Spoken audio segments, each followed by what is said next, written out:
This is Josh Reeves, and you're listening to the Mile High Church podcast. Labor Day weekend, Zemirah, Jackie, and myself are facilitating a meditation and prayer retreat. It's about meditation and solitude, but it's just as much about connection and community. We'll be creating a space of healing, introspection, and inner joy and fun. So consider joining us. Learn more about this and all sorts of stuff at milehighchurch.org. And so we begin this morning a two-part series. We are gathering together on the pathway in the garden of the tree of life. And this morning we are focused on the gate and the ground. And as I mentioned in the welcome, this garden is your life. This garden is also you, at the very core of your being. And a few years back, Reverend Josh gave me this wonderful little book. It's called Paradise in Plain Sight, Lessons from a Zen Garden. And I have gone back to this book again and again because it brings me such a deep sense of comfort and presence. It's a story about how Karen Maezen Miller, who's the author of the book, she's also a Zen teacher, and she purchases a small house in California, and in the backyard of that house is a 100-year-old Japanese Zen garden. And her backyard, she writes, begins to become her greatest teacher. She learns from the rocks the very nature of faith, from the ponds, the stillness of mind, from the floating leaves, what is the nature of what it means to truly let go. And what arises from this are her teachings about fearlessness and contentment and acceptance and presence. And I go to this book again and again because it grounds me in that sense of infusion and infuses me with peace. She shares wisdom such as once you learned to settle the mind, you can settle anywhere and begin to cultivate the scenery. She says, then you may begin to realize that the ground of your mind is the very ground of this earth. And she also writes, there is no other place than the place you are right now. For me, it brings me contentment. It brings me comfort, and it helps me develop a sense of security, come back to a safeness within my own skin. And, you know, this year in 2026, I have chosen the intentional word for the year to be the word contentment. Maybe you have a word that guides you throughout the year, but this year for me, contentment is my North Star. And so every spiritual practice is geared towards strategizing how to expand and deepen into a sense of contentment. And what it does when I immerse in the teachings of Zen is it helps me to peel back that urgency of my daily life. And it helps me to practice more tapping into, ability to tap in a sense of timelessness. So my strategy for the year, which I hear again and again from my spiritual mentor, is less is more. And that is to cultivate the essence of contentment and peace. Chapter 1 opens with, first you have to find the garden. And sometimes it feels like it is a ways off, but it never is. And it reminds me of this story that comes to us from the Zen tradition, in which you hear about a student named Daiju, and he travels across China in order to meet with his master teacher, Baso. And when he arrives, he's at the feet of his master, and his master asks him, "What are you here seeking?" To which Daiju replies, "Well, I seek enlightenment, and I seek the house of truth." Baso asks him, he says, "Well, why are you searching outside of yourself? You have your own treasure house." And Daiju, confused, he looks at his master. He says, "Master, where is this treasure house? I don't sense it. I don't understand."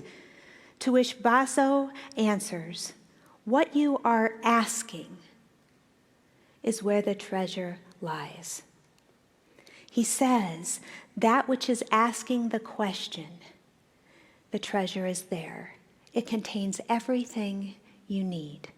And in that moment, it's said that Daiju has an awakening. He understands, and he goes on and out into the world to teach more students, saying to his own students, to open your treasure house is to open your own innate wisdom. In the science of mind, we would say that this innate wisdom is your awareness of your divine nature, that is where the treasure lies. That is also where the garden is. And so ancient wisdom, we can come to these teachings from a variety of ancient teachings. Faith traditions have used this garden as a metaphor for life, for our soul, for our path through this life school. Hinduism and Buddhism talk about the ground of our being, and that it is the very ground of our consciousness. And you hear Jesus teach about the parables of the mustard seed, that size of faith can move mountains. You hear him call God the ultimate gardener, and he talks about how we can prune the garden of our awareness for growth and for expansion. In the mystical teachings of Judaism, the Kabbalah, we learn that each of us is a microcosm of the macrocosm, and that we are made in the divine image. And in these teachings of Kabbalah, we have this symbolism of the tree of life. And it is filled up with these circular energetic energies that are known as the building blocks of all. Remember, the macrocosm of the universe is composed of these 10 energies known as the Sephirot. But what we also learn in the teachings of Kabbalah is that we ourselves are the tree of life as well. And we too are composed of these energies. And so what we learn from that is that inside our heart is this divine spark, and that is our divine nature, seen as the tree of life. Then it makes sense that we would go to the tree of life in the center of our being, and we would still ourselves to feel and to know and to sense that deeper divine nature. And that is what it means when it says that paradise is in plain sight.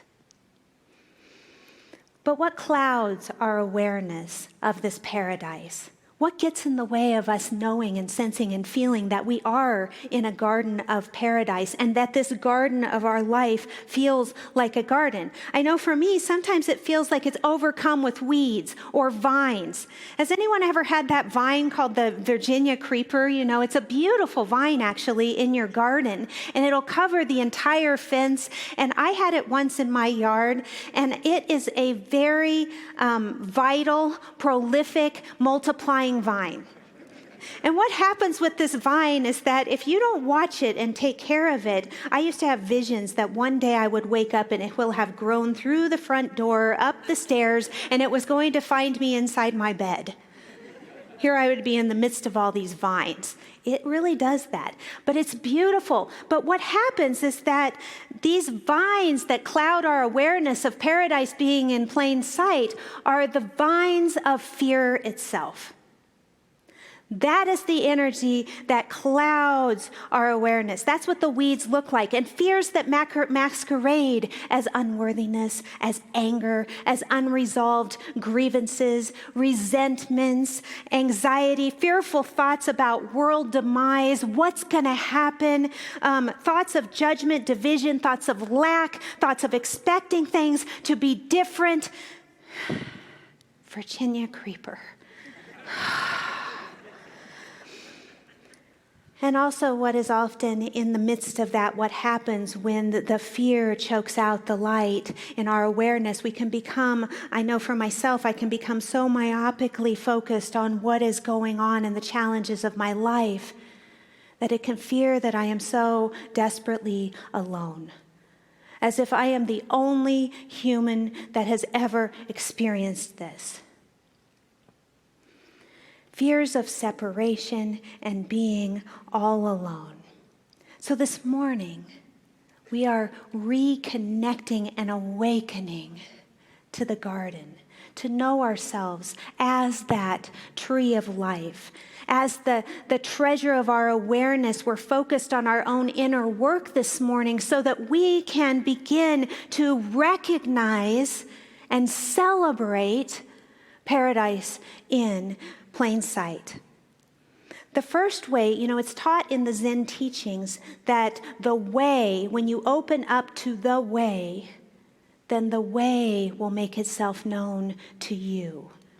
So we are going to step together on this path through the garden of the tree of life by coming to the first gate this morning. And that gate is to place faith over fear. When I considered this garden of faith, I had this image of the moon gate. If you've been to the beautiful Japanese gardens, you see this circular gates that look as if they encompass the moon. They're the size of the moon. And in the tradition of creating a Zen garden, this gate is actually a portal of good fortune, or it also is a portal for new beginnings.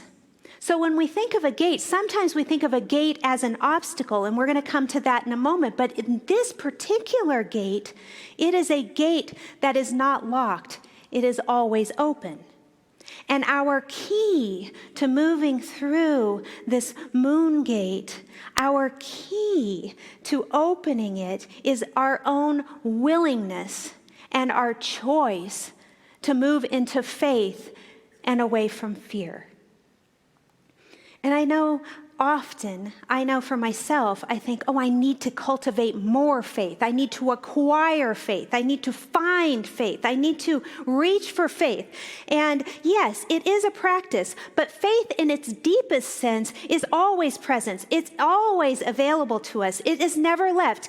Karen Maezen Miller writes, so where do you find it? Where do you find this faith? She says, faith is a rock. She says, faith is something that you always have. You have it when you surrender to a night's slumber, when you open your eyes to a new day. You have it every time you exhale, and in that half second before you inhale again. You have it when you put on your shoes or when you have no shoes and you walk across this planet knowing that you're not going to fall off. She says that is your faith. That inherent faith. And she says, in my garden, I looked to the rocks to understand faith. When I was a little girl growing up the farm in Illinois, Vacation Bible School was one of the highlights of my summer. I might have mentioned that before. And it was the fact that the ladies brought the trays with the little milk and the buffet of cookies, and you got to choose each day a new type of cookie to try out. It was really a highlight of my whole summer. But something that really stuck with me is that in Vacation Bible School, we learned a song, and it has never left me. And singing is not my gift, but I'm going to share it with you. And as Rama was saying, as we were preparing for today's service, he was like, just get in turn with that little girl that loved to sing and just share it from that place. So here it goes. Don't build your house on the sandy land. Don't build it too near the shore. Oh, it might look kind of nice, but you'll have to build it twice, so you'll have to build your house once more. You've got to build your house upon the rock. You got a strong foundation in a solid spot, because the storms will come and go. But the peace of God you will know. And that song has followed me. Thank you. But that song has been a cornerstone of my life. Because every time I go to think of what is the very nature of faith, where am I putting my attention, I've got to go sometimes from the sands of fear into the rock of faith. And it takes practice to make a foundation of faith. In the science of mind, we teach that choosing faith over fear begins with the power of our thoughts. My beloved partner, Andrew, and our mentor, Lynn, have this wonderful technique that comes from a little dog trainer. It works on dogs too.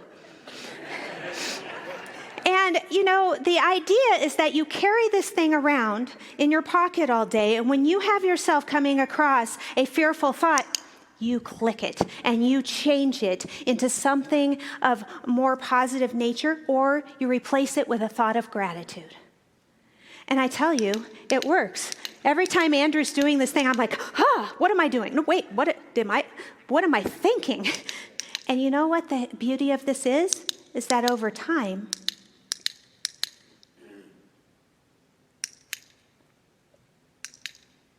you have to click less because you begin to have more faith and more positivity. And the fears aren't at the forefront or the go-to. Ernest Holmes writes, faith not only lays a hold of a power which actually exists, it actually causes that power to respond as though it were a law operating for us. Somewhere along the line, we shall have to surrender our weakness to its strength, our fear to its security, our lack to its abundance. We need not ask how we should reach out to God or by what authority or under what name or what sign. All we need to do is to reach. The key here is in the showing up. Faith is found in the simplicity of showing up for our practice. And if we choose to have that conviction of faith beyond what is present in the conditions or the challenges of our life, it's that choosing that puts us on the path to recognizing that this is the garden of our life. In the book, Maezen Miller writes, when you commit to a path, the way opens up by itself. She says, faith is not a feeling that everything will be fine. Faith is the willingness to step through the gate anyway. And that brings us to the second point, which is the ground of our practice. A settled mind is a strong foundation.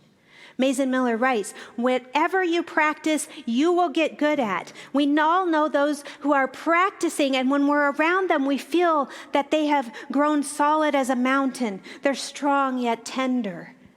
They are steady yet yielding, and they are powerful yet gentle. She says you will recognize them because they resemble the earth. And I think there is great comfort in knowing that all we have to do is simply show up to the practice. She says many of the students that come to receive teaching, they'll come to her, and the Zen teaches that the practice is sit, breathe, stand, walk.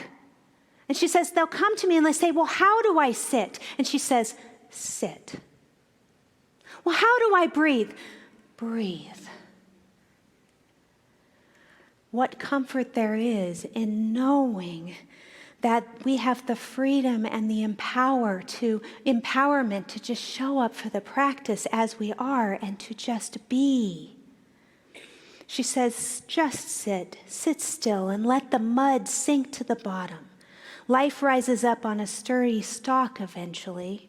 It blooms on the surface like a lotus flower, but when we first begin to sit, it's not always that easy. But sit until it becomes beautiful. There's another way to view the gate in Zen, and it's known as what is called the gateless gate. And in this teaching, it is the idea that when you come across a gate, it is a barrier of sorts. And from the Zen perspective, a way to look at the barriers in our life is to see that they are constructs of the mind, that they are a separation that is caused from the illusion that from our thoughts in our mind. Zen master teacher Henry Shukman says that most people who are seeking to go deeper into meditation and searching for different teachers and modalities and searching across the way, he says that searching itself can become the obstacle. He says, you don't find the path by working harder, by looking harder, by seeking better. He says you find it by just showing up to your daily practice. I have this vision of it, when you have the Zen Garden and you see the gardeners raking the sand and just simply raking the sand. And then when they come to a rock in the garden, they don't say, "Why the heck are you there?" They say, "Oh, I observed the rock." And then they keep raking. And that's, I think, how we can take from that teaching the way to approach the obstacles, the challenges, the fears within our own life, is that when we come to them, it is not a sign that there's something wrong with us or something broken, but that we just observe that. And then we get back to the raking, the positive gratitude, the less is more. I've been listening to the recordings from metaphysical New Thought teacher Neville Goddard, and he has one in which he says, "Assume that nothing is ever out of place. Even your delays are divine. Even rejection carries redirection." And that brings us to our third stepping stone on the path, if you will, this morning, and that is to step with the awareness and the recognition that you are never alone, that you are always divinely guided, always supported. I wonder if you might pause for a moment to consider the garden that has been your life and to think of those moments, particularly maybe the darker ones or the challenging ones, and if there is a moment on that path where you suddenly received the gift of support, almost out of the blue. It came in the most maybe sometimes unexpected way. A hand reached out to help you, a sign. And I can think of a time where, as a single parent, I had saved and planned to take my two daughters to Paris as a trip together. They were in the preteen and the early teen years. And we arrived in Paris and we were traveling apart. And it was a trip where we were going to spend the first half traveling together. And then the second half of the trip, we were going to take the train down to the south of France and meet some friends that were also traveling in the south of France. And the day before, we were supposed to get on the train to go meet our friends. We were on the underground metro, and Maddie's feet, she was so small at the time, and her feet were hurting her so much. And I remember that I bent over to help her on the metro, and in doing so, someone stole my wallet. Pickpocketed right out of my purse. Of course, it was probably gaping open. Who knows? Because I wasn't really alert to that in those days. But there it went. All of our credit cards, all of our money. We had nothing. And here we were in Paris. And so I remember in that moment thinking, okay, well, you got to shore up. This is a teachable moment, right? You've got these two lovely ladies looking at what's going to happen now. And so we had a couple coins in the bottom of the purse. We bought ice cream. And then the next day we were checking out of the hotel, and I remember I went up to the receptionist and I was trying to explain what happened, and I have terrible French, so I was speaking Spanish and anything. It was not working, and she did not understand. And finally I remember we just kind of used our sign language, and we realized that in that moment I was trying to get her to help me use the phone so I could call a cab somehow so that we could get ourselves across the city into the train with all this luggage. And it didn't work. So here we were, the three of us, we exited the hotel, and we were entering to the cobblestone streets, and there was this moment of despair. Remember, Maddie's feet were hurting, and I was like, here's these luggage. We have the cobblestone streets all the way across the city, and we were just stepping out, and we thought, we have to hurry. And this man came running out of the hotel, and he said, and we also had a language barrier because he was speaking only Japanese, and we were speaking English, but he opens his wallet, and he dumps it into our hands, all the cash he had, and he got us a cab. It was that moment of divine guidance, the angels among us. And I want to close today with that idea, that recognition that we are never alone. We are always supported. Whether it's our ethereal spirit supporting us, our spirit teams supporting us, or it's in the form of the person sitting next to us. but that there's always this divine guidance that we're immersed in.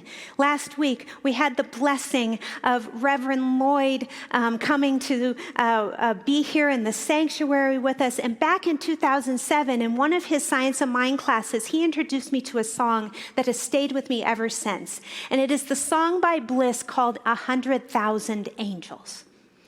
And we played it over. I remember it was just a signature song in his classes. And he was here last week, and I ran up to him. I said, Reverend Lloyd, guess what? We're going to next week be sharing the song that you used to play in your classes, the 100,000 Angels. And he said, oh my gosh, that's magnificent, he probably said.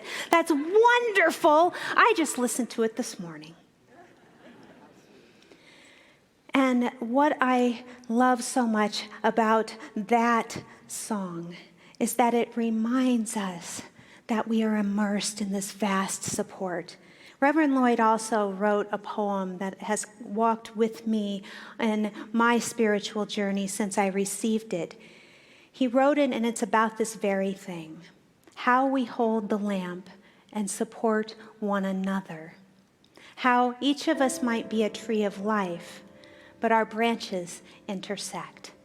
And the poem goes like this: I can hold the lamp for you. It gets dark sometimes. I can be in joy for you. Sometimes it doesn't feel secure. I can be in peace while you find the peace that warms your heart. I cannot do it for you, but I am here as a light that God has placed for you. I am here on this path to know the truth for you. And as good happens, heaven's choir sings for you. Laura is going to bring us into an experience, and I invite you to move within, to receive the awareness of the angels amongst us.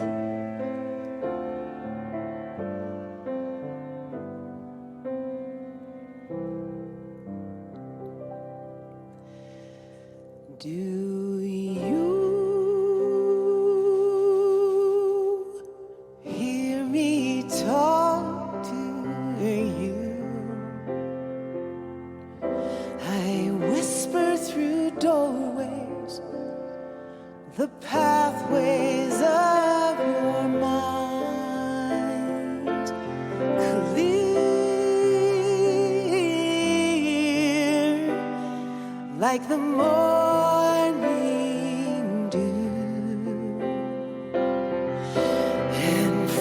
from my journey, crossing ocean of blue.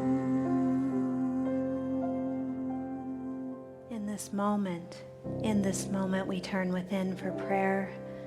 We open our hearts to feel and to know the very presence of the divine, that eternal nature of the one.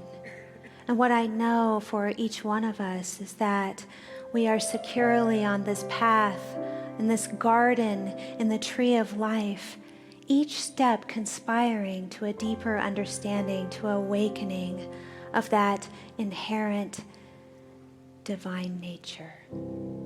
And what I know too is that each one of us holds the lamp within our own heart, and in connecting with that light within, we hold the lamp for the others around us and out in the world. And what I know as well is that there is this divine guidance, this presence that always is conspiring to support us along the way, that our faith has the conviction and the staying power to be the rock and the foundation of our life experience, and that it unfolds with ease, with grace, and with deeper recognition. So we show up for our spiritual practice. We show up with an open heart. We show up to immerse in the peace of what is. And in doing so, we realize divine support. Thank you, Spirit. We release these words into the law, feeling and knowing they are done, for we believe. And so it is.